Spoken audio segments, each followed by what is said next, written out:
ചാലക്കുടി അതിരപ്പള്ളി അരൂർമൊഴിയിൽ വനംവകുപ്പ് ഉദ്യോഗസ്ഥർ ഗൃഹനാഥനെ വീട് കയറി ആക്രമിച്ചുവെന്ന പരാതി.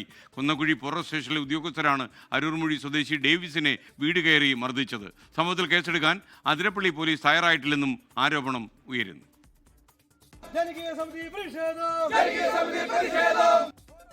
ഇന്നലെ രാത്രി 10 മണിയോടുകൂടി ഡേവിസിനെ വീടിന്റെ വാതിൽ തട്ടിവിളിച്ച് പുറത്തിറക്കിയ ശേഷം വടികൊണ്ടടിക്കുകയായിരുന്നു.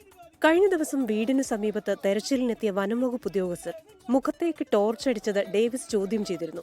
പിന്നീട് ഉദ്യോഗസ്ഥരും ഡേവിസും തമ്മിൽ വാക്കുതർക്കവുമുണ്ടായി. ഇതിൽ പ്രകോപിതരായാണ് ഇന്നലെ വീട്ടിലെത്തി മർദ്ദിച്ചത്. തുടർന്ന് ഡേവിസും കുടുംബവും പോലീസ് സ്റ്റേഷനിൽ അഭയം തേടി. എന്നാൽ പരാതി പോലും എഴുതി വാങ്ങാതെ ചാലക്കുടി താലൂക്ക് ആശുപത്രിയിൽ ഡേവിസിനെ മടക്കി അയച്ചു.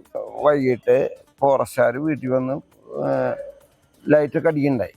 അപ്പൊ ഞാൻ ചോദിച്ചു, എടാ ആന വരണോടത്ത് അല്ല ചെല്ലേണ്ടത് എന്ന് ചോദിച്ചു കഴിഞ്ഞപ്പോ ഒരു ഫോറസ്റ്റുകാരൻ മദ്യപിച്ച് നല്ല പറ്റായിരുന്നു.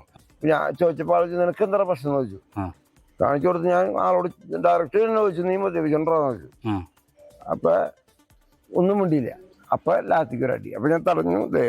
ഹോസ്പിറ്റലിൽ പറയാൻ കാരണം ലാത്തി കൊണ്ട് അടിച്ച. ഡേവിസിനെ വനംവകുപ്പ് ഉദ്യോഗസ്ഥർ മർദ്ദിച്ചതിലും പോലീസ് കേസെടുക്കാത്തതിനും പ്രതിഷേധിച്ച് നാട്ടുകാരുടെ നേതൃത്വത്തിൽ കൊന്നക്കുഴി ഫോറസ്റ്റ് സ്റ്റേഷനിലേക്ക് മാർച്ച് നടത്തി. ഉദ്യോഗസ്ഥർക്കെതിരെ നടപടിയുണ്ടായില്ലെങ്കിൽ ശക്തമായ പ്രതിഷേധത്തിനാണ് നാട്ടുകാരുടെ നീക്കം. 24 തൃശൂർ. ലോകത്തെവിടെയായാലും ഏത് സമയത്തും 24 വാർത്തകളും ഓഗ്മെന്റഡ് റിയാലിറ്റി പാക്കേജുകളും എക്സ്പ്ലെയിനറുകളും വിശദമായി കാണാൻ ഞങ്ങളുടെ യൂട്യൂബ് ചാനൽ നിങ്ങൾക്ക് സബ്സ്ക്രൈബ് ചെയ്യാം.